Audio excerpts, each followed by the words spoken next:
میرا بہترین بندہ تمہارے نزدیک کون ہے؟ خداوند متعال نے کہا ابراہیم علیہ السلام سے پوچھا کہ اے ابراہیم مجھے بتاؤ کہ میرا بہترین محبوب ترین بندہ تمہارے نزدیک کون ہے؟ تو حضرت ابراہیم علیہ السلام نے فرمایا کہ میرے نزدیک تیرا حبیب محمد ہوا احب الی من نفسی، میرے نزدیک تیرا حبیب محبوب تر ہے۔ تو یہاں پر خداوند سبحان نے فرمایا، عجیب، اب دیکھیں خدا نے فرمایا کہ اے ابراہیم اب جب ایسا ہے اب مجھے یہ بتاؤ، اس بات کا جواب دو کہ کیا اطاعت الہی کے راستے میں ذبح اسماعیل تم جو کہ والد ہو اسماعیل کے، اور اس اطاعت کے اندر جو تم میری کرو گے ذبح اسماعیل کے لیے، تو یہ ذبح اسماعیل تمہارے دل کے لیے زیادہ سخت تر ہے یا میرے حبیب کی اولاد اور فرزند کی قربانی تمہارے لیے زیادہ سخت تر ہے؟ تو ابراہیم نے کہا خدایا جواب واضح ہے، تیرے حبیب کی جو اولاد اور فرزند ہے اس کی مصیبت اسماعیل کی مصیبت پر مقدم ہے، وہ زیادہ سخت تر ہے میرے لیے۔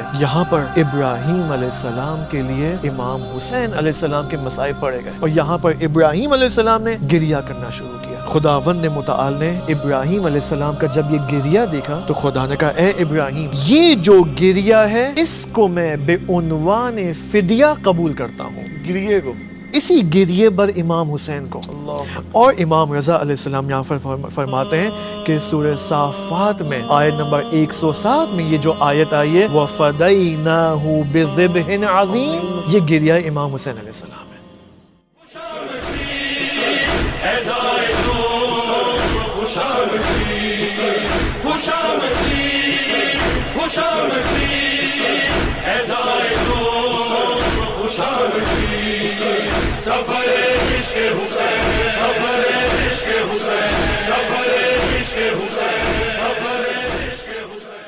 اعوذ باللہ من الشیطان الرجیم، بسم اللہ الرحمن الرحیم، وبہ نستعین وهو خیر الناصرین ومعین، وصلی اللہ علی سیدنا محمد وآلہ الطاہرین۔ پروگرام 40 سفر عشق میں تمام حاضرین و ناظرین کو ایک نئے دن کے ساتھ خوش آمدید عرض کرتے ہیں، اور اسی کے ساتھ تمام ناظرین، عزاداران سید و شہداء، علماء، مراجع و بالاخص امام زمانہ عجل اللہ تعالی فرجہ شریف کی خدمت میں عرض تعزیت و تسلیت عرض ہے۔ ناظرین، یہ سلسلہ جو ہم نے آغاز کیا ہے یکم سفر سے، اور انشاءاللہ بھی سفر تک یہ سلسلہ جاری رہے گا، اس کا ہدف یہ ہے کہ یہ جو ایام ہے، یہ جو مناسبت ہے، اس کے اندر خدا نے جو رموز رکھے ہیں، جو خدا نے اسرار رکھے ہیں، ان سے پردہ اٹھایا جائے، ان کو سمجھا جائے، اور اسے استفادہ کر کے ہمیں کمال حقیقی کی طرف سفر کر سکیں۔ ہمارے ساتھ آج بحث کو آگے بڑھانے کے لیے حسب سابق موجود ہیں شیخ خانی رضا صاحب۔ السلام علیکم۔ علیکم السلام۔ خیریت سے آپ؟ الحمدللہ ٹھیک ہے انشاءاللہ۔ تعزیت عرض کرتا ہوں آغاز نیا آپ کے لیے۔ ایسے ایسے دن گزرتے جا رہے ہیں، ہمارے بھائی سے نزدیک ہوتے جا رہے ہیں، واقعی ایک قلبی حالت، مومنین کی حالت اور معاشرے کی حالت واقعی ایسی ہے کہ اضطراب اور ایک جنون ہے۔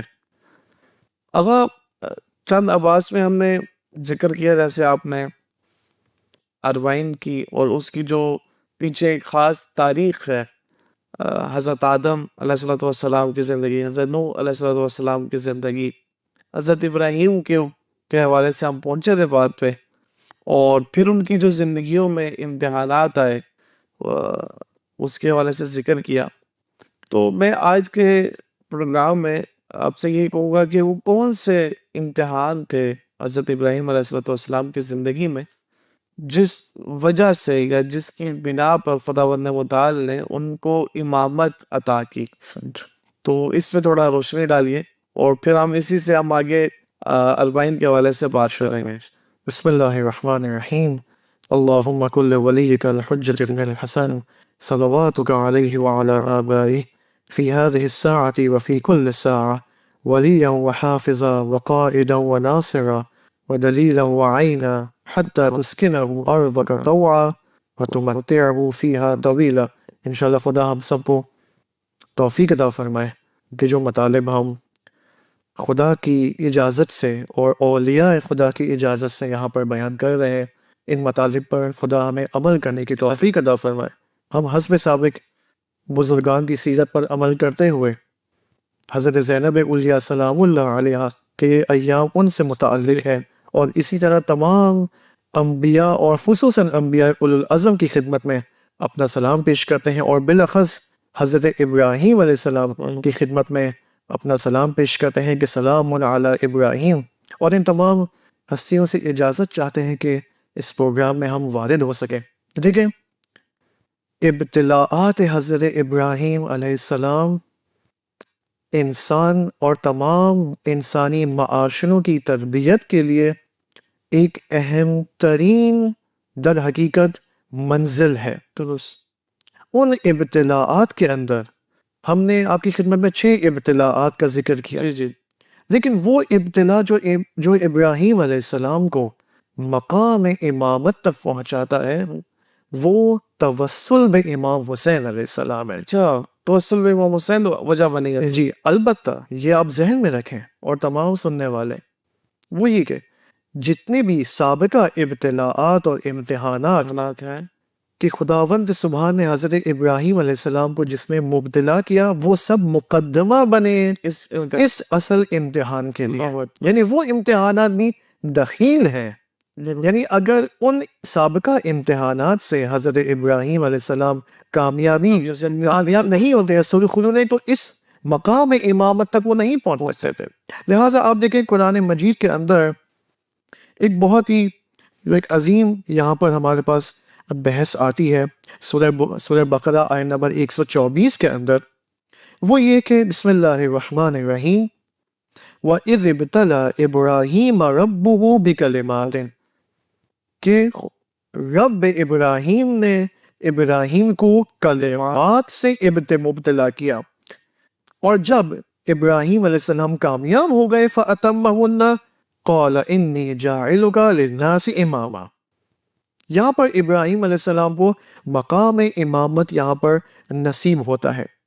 امام صادق علیہ السلام سے جب پوچھا گیا اسی آیت کے حوالے سے کہ اے امام، اس آیت کی تفسیر کیا ہے، یہ کلمات کیا ہے کہ جس میں ابراہیم علیہ السلام کو لیا گیا امتحان اور جس میں مبتلا کیا گیا، فرماتے ہیں ہی الکلمات التی تلقاها آدم من ربہ فتاب علیہ، یہ وہ کلمات ہے کہ خود آدم علیہ السلام کو آدم کے رب نے جس میں ابتلا کیا، اور جس کی وجہ سے آدم علیہ السلام نے جب ان کلمات سے وہ متوسل ہوئے اور اخذ کیا، دریافت کیا ان کلمات کو، آدم علیہ السلام کی توبہ قبول ہو جاتی ہے۔ تو فرماتے وہی کلمات ابراہیم علیہ السلام بھی ان میں مبتلا ہوئے، جس کی وجہ سے ان کو مقام امامت نصیب ہوتا ہے۔ فرماتے وَهُوَ أَنَّهُ قَالَ يَا رَبِّ أَسْأَلُكَ بِحَقِّ مُحَمَّدٍ وَعَلِيٍّ وَفَاطِمَةٍ وَالْحَسَنِ وَالْحُسَيْنِ، یعنی یہاں پر در حقیقت خداوند نے متعال ان 5 خمسہ طیبہ کی قسم کھا رہا ہے، جس کے نتیجے میں وہ یعنی ابراہیم علیہ السلام ان کلمات کو دریافت کرتے ہیں، اور یہاں پر ابراہیم علیہ السلام کا امتحان قبول ہوتا ہے۔ لیکن ان کلمات کے اندر جو سب سے اہم ترین کلمہ ہے وہ الحسین ہے، امام حسین علیہ السلام ہے، کہ یہاں پر آپ دیکھیں جس طرح حضرت آدم علیہ السلام کے محضر میں جبرائیل علیہ السلام نے امام حسین علیہ السلام کے مصائب کا ذکر کیا، جس کے نتیجے میں آدم علیہ السلام نے گریہ کیا، اور اس گریے کے نتیجے میں ان کی توبہ قبول ہوتی ہے۔ یہاں پر وہی ماجرا پیش آتا ہے ابراہیم علیہ السلام کے ساتھ۔ آپ دیکھیں ان امتحانات ابراہیم میں سے کہ آپ دیکھیں یہ اتنا اہم موضوع ہے، میرے خیال میں ہمیں ابتلاءات، دیکھیں اللہ کی بہت ساری سنتیں ہیں، اگر آپ کو یاد ہو ہم نے ابھی تک 1 یا 2 سنتیں بیان کی، ان میں سے اہم ترین سنت خالص سازی ہے۔ سنت یعنی قانون، سنت یعنی وہ قاعدہ اور وہ قوانین جو اول عالم سے لے کر آخر عالم تک جاری ساری ہیں اور ثابت ہے، یعنی یہ سنتیں حتماً محقق ہونی ہے ہر انسانی معاشرے میں۔ درست ان میں سے ایک سنت کیا ہے؟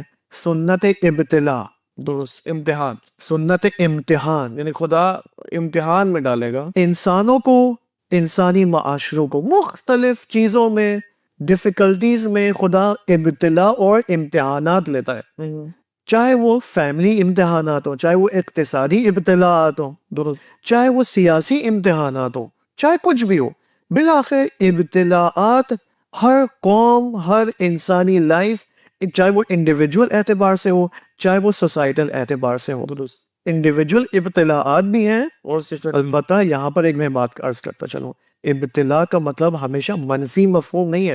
مثلا ابتلاء کا مطلب یہ نہیں کہ جس کے پاس پیسہ نہ ہو وہ مبتلا ہے. نہیں، اللہ بعض اوقات ایک انسان کو دولت مند بناتا ہے، اس کو اتنا پیسہ دیتا ہے کہ ان پیسوں کے ذریعے اس کو مبتلا کرتا ہے. نعمتیں عطا کر کے بھی امتحان نعمتیں خود امتحانات اور ابتلا کا باعث ہے. لہٰذا ابتلا 24 گھنٹے ہے. ایسے اب اس کا فلسفہ کیا ہے، کیوں اللہ نے یہ سنت رکھی ہے، یہ فی الحال محدودیت وقت کی وجہ سے ہم اس کو بیان نہیں کر پائیں گے، لیکن ایک اہم ترین تربیتی موضوع سنت ابتلا ہے. کہ انشاءاللہ کبھی اس کو ہم بعد میں ڈسکس کر سکتے ہیں. ابراہیم علیہ السلام کی زندگی ابتلاءات سے بھری ہوئی ہے. ان میں سے ایک اہم ترین ابتلا وہ ہے ذبح فرزند اسماعیل علیہ السلام. بہت ہی آسان کام نہیں ہے.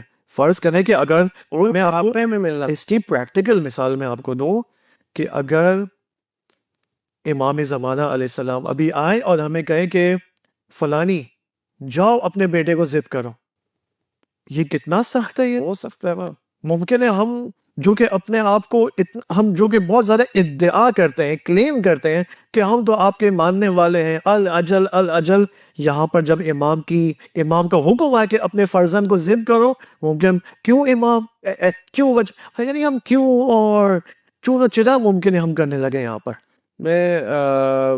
ہم الوائن کے سفر پہ تھے جی، اور ناظرین سے ذرا ہم انٹرویو وغیرہ لے رہے تھے، تو اچانک میں نے ایک خاتون آئی، پاکستان سے تھی، یا ہنس اردو زبان کے ہو، تو ان کے ساتھ بچہ تھا. صحیح. میں نے ان سے پوچھا کہ آپ جا رہے ہیں تو اگر آگے ذریعے حالات ایسے ہیں کہ امام زمانہ سے آپ کو ملاقات تو کیا طلب کریں گے؟ تو انہوں نے کہا کہ ان کی زیارت، ان کی نصرت اور یہ. تو میں نے کہا امام نے کہا کہ یہ بیٹا مجھے دے دے. تو خاتون وہ تھوڑا خاموش ہو گئی، پھر انہوں نے کہا نہیں، پھر انہوں نے کہا ہاں. اب دوست تذبذب اور متزلزل ہونے کی وہ. اب میرے ساتھ دوست نے کہا دیکھیں ہم کیسے کریں. میں نے کہا نہیں، وہ ہم سے زیادہ سچی ہیں، نہ جو کر رہی ہے تو یہ بھی خالصانہ منافقانہ نہیں کر رہی. بالکل. بالآخر آپ دیکھیں یہ آسان نہیں، ابتلا فرزند کا امتحان. خصوصاً آج آپ دیکھیں، آج کے زمانے میں جب ہم زندگی گزار رہے ہیں، ہر جگہ کیوس ہی کیوس ہے. دنیا کے اندر ایسے ہی ہے، ہر جگہ جنگیں چل رہی ہیں، مسلمانوں کے اوپر ظلم و ستم کیا جا رہا ہے، باطل لشکروں کی جانب سے حملے ہو رہے ہیں، ایک تہاجم ہے، ایک اوفینسو ہے مسلمان ممالک کے اوپر. آپ دیکھیں کتنے افراد یہاں پر مبتلا ہے، اپنے بچوں کی شہادتیں اپنی آنکھوں سے دیکھ رہے ہیں. خصوصاً آپ دیکھیں فلسطین میں 40,000 بچے شہید ہو گئے. یعنی یہ امتحان، یہ ابتلا اسی ابتلا ابراہیم علیہ السلام کا ایک تنزل ہے جو ہمیں آج کے زمانے میں دیکھنے کو مل رہا ہے. اور جو یہاں پر صبر دکھائے تو وہ صبر ابراہیم سے متصل ہو جاتا ہے یہاں پر. لہٰذا آپ دیکھیں امام صادق علیہ السلام، بلکہ نہیں، امام رضا علیہ السلام، امام علی ابن موسیٰ رضا علیہ السلام کے محضر مبارک میں جاتے ہیں، ان کی زیارت کرتے ہیں کہ السلام علیکہ یا علی ابن موسیٰ رضا المرتضی. امام رضا علیہ السلام ذبح اسماعیل علیہ السلام کے بارے میں یوں فرماتے کہ جب ابراہیم علیہ السلام کو اسماعیل علیہ السلام کے ذبح سے ان کا جب امتحان لیا گیا اور جب یہ ثابت ہو گیا کہ یس ابراہیم علیہ السلام سچے ہیں، ان کی صداقت سامنے آ گئی، تو یہاں پر ابراہیم علیہ السلام نے کہا کہ اے خدا، میں نہیں چاہتا کہ تو اسماعیل کی قربانی کے بدلے تو مجھے یہ کہ نہیں، تو اسماعیل کی قربانی کو چھوڑو، تو ایک بھیڑ یا ایک حیوان کی قربانی نہیں، میں چاہتا ہوں کہ واقعاً اس امتحان کے اندر مبتلا ہوں.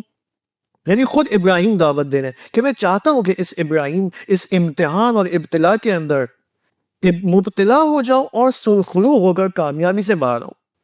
اے خدا، میں چاہتا ہوں کہ تم مجھے اس امتحان میں مبتلا کر. لیکن یہاں پر آپ دیکھیں خدا، اب یہاں پر اللہ سبحانہ و تعالی اور ابراہیم علیہ السلام کی خوبصورت گفتگو ہے جو امام رضا علیہ السلام یہاں پر نقل فرماتے ہیں. ابراہیم علیہ السلام نے جب یہ تمنا کی خداوند سبحان سے، تو خداوند متعال نے پوچھا کہ اے ابراہیم تو مجھے ایک بات بتاؤ، میرا بہترین بندہ تمہارے نزدیک کون ہے؟ خداوند متعال نے کہا ابراہیم علیہ السلام سے پوچھا کہ اے ابراہیم مجھے بتاؤ کہ میرا بہترین محبوب ترین بندہ تمہارے نزدیک کون ہے؟ تو حضرت ابراہیم علیہ السلام نے فرمایا کہ میرے نزدیک تیرا حبیب محمد ہوا احب الی من نفسی، میرے نزدیک تیرا حبیب محبوب تر ہے۔ تو یہاں پر خداوند سبحان نے فرمایا، اچھا اب دیکھیں، خدا نے فرمایا کہ اے ابراہیم اب جب ایسا ہے اب مجھے یہ بتاؤ، اس بات کا جواب دو کہ کیا اطاعت الہی کے راستے میں ذبح اسماعیل تم جو کہ والد ہو اسماعیل کے، اور اس اطاعت کے اندر جو تم میری کرو گے ذبح اسماعیل کے لیے، تو یہ ذبح اسماعیل تمہارے دل کے لیے زیادہ سختر ہے یا میرے حبیب کی اولاد اور فرزند کی قربانی تمہارے لیے زیادہ سختر ہے؟ اللہ اکبر۔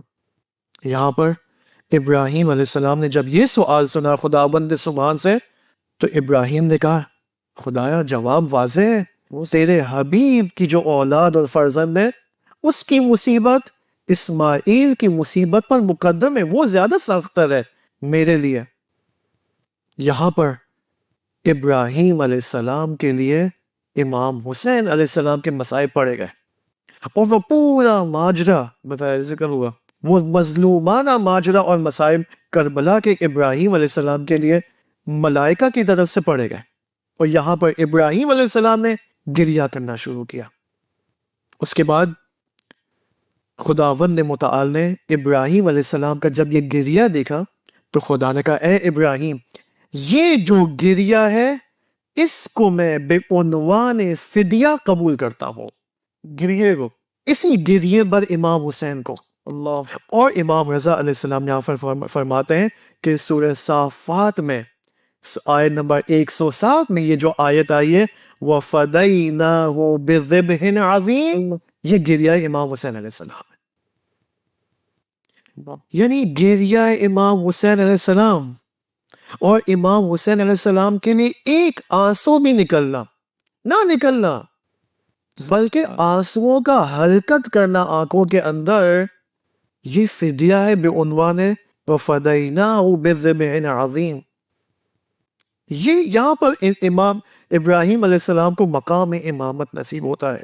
تو آپ دیکھیں ہر نبی کی زندگی میں امام حسین علیہ السلام کی مصیبت پر گریہ کرنا، ہر نبی نے کسی نہ کسی مرحلے میں اس محبت بے حسین اور گریہ بر حسین کو آشکار کیا ہے، اور اپنی زندگی کے اندر کمال لیا ہے۔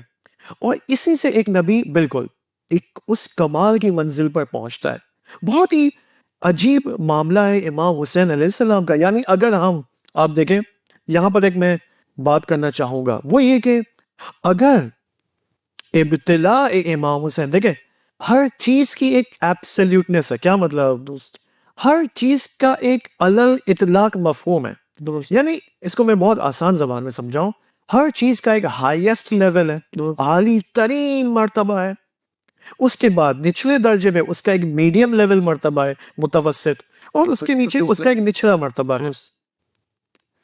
ابتلاءات کے اندر بھی یہ لیولز کار فرما ہے، یعنی امتحانات بھی اسی طرح نو کے بالکل بہت عالی ہے درمیان، بالکل ایسا ہی ہے۔ ابتلاء امام حسین کو اگر ہم مقایسہ کریں ابراہیم علیہ السلام کے ابتلاءات سے، تو امام حسین علیہ السلام کا جو ابتلاء اور امتحان کربلا کے میدان میں یہ ہائیسٹ لیول کا، یہ ایبسلیوٹ امتحان ہے، ہائیسٹ ہے، تو وہ حضرت ابراہیم بھی اس کے اوپر زیادہ۔ اب اگر کوئی انسان اور حتیٰ انبیاء علیہ السلام اولیاء خدا جس قدر اس ایبسلیوٹ اور ہائیسٹ لیول آف ابتلاء یعنی امام حسین علیہ السلام سے اگر متوسل ہو، اپنے آپ کو مرتبط اور متصل کریں، تو وہ اسی اتصال اور کنیکشن کی مقدار اور کوانٹٹی کے مطابق نجات پا سکتے ہیں۔ اچھا، یہ ایک قاعدہ، قطعی قاعدہ ہے، یہ ہمارے لیے بھی ہے، یہ ہمارے لیے بھی ہے۔ جہاں تک حضرت ابراہیم علیہ السلام کا معاملہ ہے، آپ دیکھیں چونکہ حضرت ابراہیم ابتلاء امام حسین سے متصل ہوئے جو کہ بالا ترین ابتلاء ہے، یہاں پر ان کو مقام امامت ملتا ہے، اور لہٰذا آپ دیکھیں حضرت ابراہیم علیہ السلام کی وہ دعا بھی قبول ہوتی ہے، اے خدایا تو میری ذریت میں سے، تو میری نسل میں سے امامت کو قرار دے۔ لہٰذا حضرت نبی اکرم صلی اللہ علیہ وآلہ وسلم حضرت ابراہیم علیہ السلام کی نسل سے ہے یہاں پر دوست، کیونکہ وہاں پر متصل ہوئے اس ابتلاء امام حسین سے۔ دوسری طرف سے چونکہ امام حسین خود اس بالا ترین ابتلاء میں انہوں نے اپنے آپ کو ڈالا اور کامیاب ہوئے، لہٰذا امامت کی ضروریت امام حسین کی نسل سے جاری اور ساری۔ ماشاءاللہ۔ آپ دیکھیں لہٰذا ہم جو عام لوگ ہیں، ہم جو کہ معصوم نہیں ہیں، جس قدر امام حسین سے متوسل ہوں گے اسی توسل کی مقدار اور نیت کے مطابق ہم بھی نجات پا سکتے ہیں، اور ہمیں وہ مقام، البتہ مقام امامت تو ہمیں نہیں مل سکتا، لیکن مقام کمالات ہمیں نصیب ہو سکتا ہے۔ لہٰذا آپ دیکھیں یہیں پر ایک قاعدہ ہے، تربیتی قاعدہ ہے، وہ یہ کہ اگر کوئی چاہتا ہے کہ اپنی ایک مثلا اگر کوئی شادی شدہ کپل یہ چاہتا ہے کہ اس کی اولاد صالح اور صالح تر ہو، نیک اور نیک تر ہو، تو وہ امام حسین سے متوسل ہو۔ یہ تو ہر ماں باپ کوئی بھی ایسا نہیں جو لینا چاہتا ہو، لیکن واقعی کلیہ بہت اہم ہے کہ جب تک ہم ان کیوں اس کی کیا وجہ ہے؟ کیوں امام حسین؟ کیوں مثلا اگر ہم کہیں کہ مثلا اب دیکھیں یہاں پر ایک بات ہے، وہ بات کیا ہے؟ وہ بات یہ ہے کہ امام، خود امام معصوم کی کیا حقیقت ہے؟ درست امام انسان کامل ہوتا ہے، ایسے ہی ہے، امام میرا اور آپ کا من عالی ہے، عالی ہے، یہ آپ ذہن میں رکھیں۔ ایسے ہی یہ من حیوانی اور من عالی کی جو بحث اور ڈسکشن ہے، یہ ہر ٹاپک اور سب ٹاپک میں کار فرما ہے، ایسے اس کی اپلیکیشن ہے۔ امام معصوم انسان کا اپنا من عالی ہوتا ہے، ہمارا جو من ہے وہ محدود ہے، لیکن امام معصوم کا جو من ہے وہ لامحدود ہے۔ تو اگر ہم جو کہ محدود ہیں لامحدود سے متصل ہو جائیں اللہ اکبر، تو ہم اس ممکن ہے ہم بلکہ تقریباً ہم امام معصوم تو نہیں بن سکتے، لیکن اگر ہم اس لامحدودیت کے سفر میں اپنے آپ کو گامزن کریں، اس ٹرین کی پٹری پر آ جائیں، تو ہم بھی آہستہ آہستہ اسی من عالی کے ایک مرتبے تک پہنچ سکتے ہیں۔ بہت خوب، بہت اور امام معصوم، امام حسین، باقی ائمہ یہ من عالی ہیں، یہ انبیاء من عالی ہیں، بہت خوب، یہی فرق ہے باقی اصحاب میں اور ائمہ ہدیٰ علیہ السلام میں۔ لہٰذا امام معصوم، اب اس وجہ سے آپ دیکھیں کیوں خدا فرماتا ہے، کیوں روایات میں اصول کافی میں یہ بات ہے کہ ہر زمانے کے اندر حجت خدا کا ہونا ضروری ہے۔ کیوں ہر حجت خدا وہ ہوتا ہے جو معصوم ہے؟ کیونکہ ہر زمانے میں ایک من عالی کا ہونا ضروری ہے، لازمی ہے، کہ ہر زمانے کے انسان اس من عالی کو اپنا رول ماڈل قرار دے سے فیض حاصل کر اور اس سے فیض اور نورانیت حاصل کرے، اور اس کی نورانیت کو اپنے وجود کے اندر جو کہ ظلمانی وجود ہے، اللہ تاریکی وجود ہے، اس کو ختم کر سکے، اور وہ نورانیت اسی وجہ سے اب یہاں سے وہ آیت آتی جاء الحق وزہق الباطل، ہمارے وجود کے اندر جو گناہوں کی وجہ سے جو ظلمات ہیں، یہ ظلمات باطل نہیں ہے تو کیا ہے؟ ایسے ہی ہے، لیکن اگر جاء الحق محقق ہو جائے اور وہ نورانیت، امام کی نوری حقیقت ہمارے اندر منتقل ہو جائے تو تمام وجود ہمارا نورانی بن سکتا ہے۔ بہت خوب۔ بس میں صرف یہ کہوں گا کہ ہمارے جو وقت ہے اس میں بھی ابھی گنجائش نہیں رہی۔ خود حضرت ابراہیم کی جو سیرت ہے اور جو امتحانات ہیں، اور حتیٰ کعبے کی تعمیر ہے، اور جتنی یہ طواف ہے، جی مثلا ہمارے کہتے ہیں کہ ہمارے کوئی بھی اعمال بغیر ولایت کے قابل قبول نہیں ہے۔ بالکل، تو آیا یہ خود کعبے کی ساخت اور یہ جتنے اعمال ہوئے اور جو حضرت ابراہیم نے اعمال انجام دیا ہے، اس کے اندر بھی ولایت محور تھے یا اس میں کیا ہے؟ دیکھیں اب چونکہ ہمارا وقت محدود ہے، ہم کوشش کریں گے کہ کچھ مطالب اس پروگرام میں بیان کریں اور تفصیل سے ہم پھر اگلے پروگرام میں آپ کی خدمت میں پیش کریں گے، کیونکہ ولایت کا موضوع دین کے ہر موضوع سے مرتبط ہے. ایسے ہی اس میں کوئی محور نہیں ہے، کیونکہ محور ہے، احسن، سینٹر پوائنٹ ہے، مرکزی نقطہ ہے ولایت. تمام اعمال ولایت سے مربوط ہے. تمام اعمال دیکھیں، ہم یوزولی ہمارے اساتید حوزے کے اندر مدارس میں دین کے تمام مجموعے کو as an overview, as an aerial view درست 3 حصوں میں تقسیم کرتے ہیں. یعنی دین کے احکام ہیں، اخلاق دین کے اخلاق ہیں، اور دین کے اندر عقائد ہیں.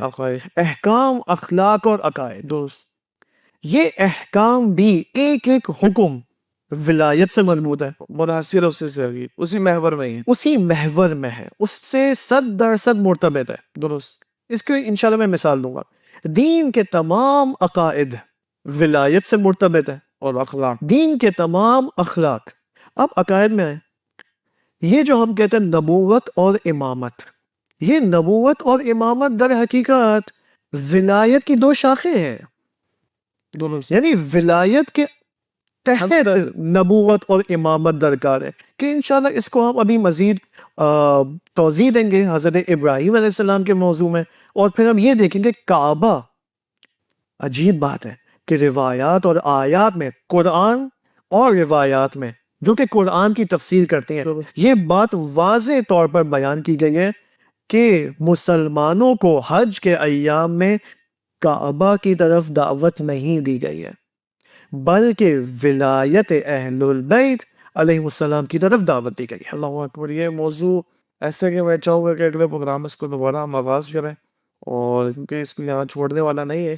سوال میرے ذہن میں آ رہے ہیں لیکن وقت کی دعوت میں اتنا گنجائش نہیں ہے کہ اس کو آگے لے کے جائیں. بہت شکریہ آپ کا. انشاءاللہ اگلے محفل میں اسی کو ہم آگے ادامہ دیں گے، اور آپ سے گزارش کریں گے کہ اس کے اوپر تھوڑا اور انشاءاللہ واضح اور روشنی ڈالیں تاکہ ہمارے ناظرین کے لیے یہ موضوع زیادہ واضح اور طبیعی ہو. انشاءاللہ. بہت شکریہ آپ کا. خواہش. جی ناظرین، اگلے پروگرام تک کے لیے اجازت دیجیے. خدا حافظ.